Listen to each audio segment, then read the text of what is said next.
There's one thing you should never do in the arts. You should never, ever apologise, because this is the business of life.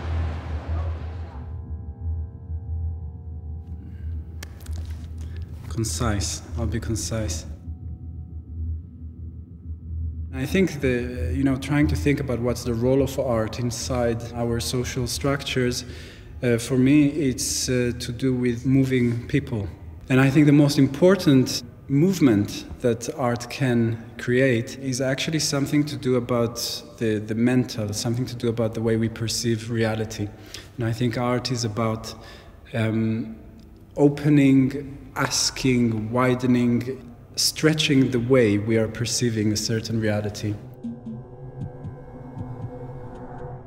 I know why a play matters to me. Oh, that is entertainment my bosom likes not, nor my brows. As an artist, I just want to tell the stories that excite me and inspire me, because I believe that if I do that work, that will transmit. For me, what I want to create is work that expands, that says life is that large, life can be that large, that we can reach for things and connections that we may not necessarily imagine are open to us.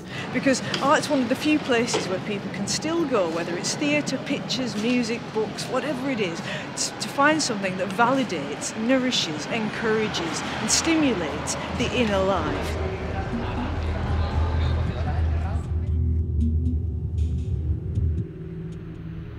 The light has always been important in my work. Composition, textures, how to talk about, in a poetic way, what is colonialism in India and what is in Africa. So I had to really listen to the place with my eyes, because that is how I make and stitch the language together. Seamus Heaney talks about language being strong enough to make an intervention. And we think, well, an intervention into what? Into the dull dailiness of life, the cynicism, the apathy. Look, I believe art has a moral purpose. I'm not one of these people who think it's just idleness and entertainment. It's there to change things, it's there to make things better. And I want to protect the place in us that I think is most under threat, and that's the imagination. There's things I've learned about myself and about other people that I don't think you can really come to understand with words and with just verbal communication. There's a lot of other things that you can learn to understand from touch. That's something really important that is very hard to describe. How exciting is it? You know what I mean? With contemporary practice, you have to draw the lines in the sand for yourself. You know what I mean? You have to draw that frame, and it's a blank canvas, and you have to build it all up from the beginning. That is exciting. So, yeah, that was a good one there. It is though, isn't it? It is. Put music over that bit.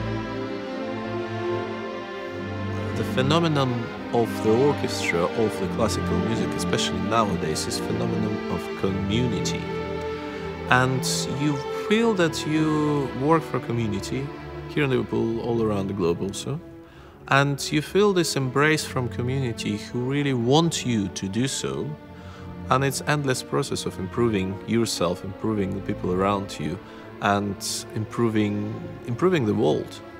And we're very happy and very glad that the project In Harmony, which we run here in Everton, still taking place. Every single week, the child from school able to play in the orchestra and able to have visiting teachers from the Liverpool Philharmonic. There have been school results for the kids who are taking part in the project. They came from C's to A's, and the whole community looks much improved by their relationship. It looks like the music kind of galvanized them to live together.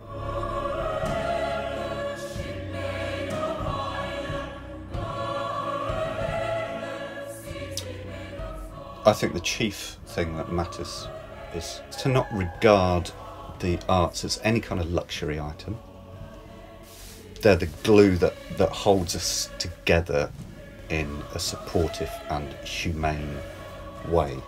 You do see lives change for the better, You see that the greatest satisfaction comes from achieving what you previously thought was impossible.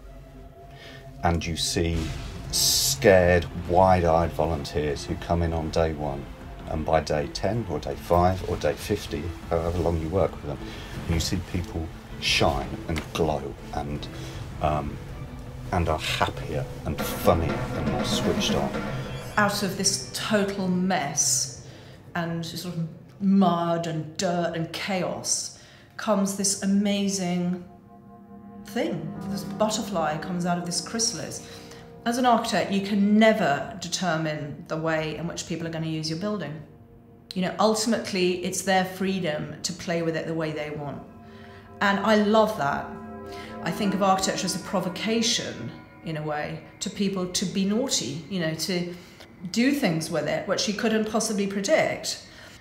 It's always had a bit of an identity crisis in terms of whether or not it's an art form or a business. And actually, I think the business side is really overly dominant at the moment, and the artistic side is slightly suppressed. And that's partly the era we live in, I guess. We're now at a point in this recession where we're being forced to face false choices. You know, people set up binaries which are completely untrue. So they say it's the arts or the health service, as though those are equivalents. In fact, the way we have this conversation is entirely propositional. These are not truths, these are propositions, and we can change them. Well, maybe also because of the current situation, people are encouraged to see what's practical. What benefit do we have from a dance piece? You know, and if it has a numeral answer, then it's acceptable, and if it doesn't, and it's like, you know, it's completely unrelated to what art is even trying to do. More than anything, at this moment of battening down the hatches and austerity, we need to be thinking large and thinking joyfully and thinking about getting lots of people in a space together. When you invest in classical art, not only music, but all around classical art, it's long-term investment. You need to spend money for quite a number of years. But if you did so for 10 or 15 years, you have a generation who've been grown in such an educational level that it becomes to be very productive. The only problem that you need to really invest in is about 10, 15 years constantly, and selection terms every 4 years. So I'd like to see a situation where we're honest about funding, where we don't pretend that if we fund this, we can't pay for that. There's tons of money and there's tons of waste in this country. Those sorts of things need to be looked at first, and also to ask where our priorities really are. And I think a priority is being a human being. And if you're a human being, you need art.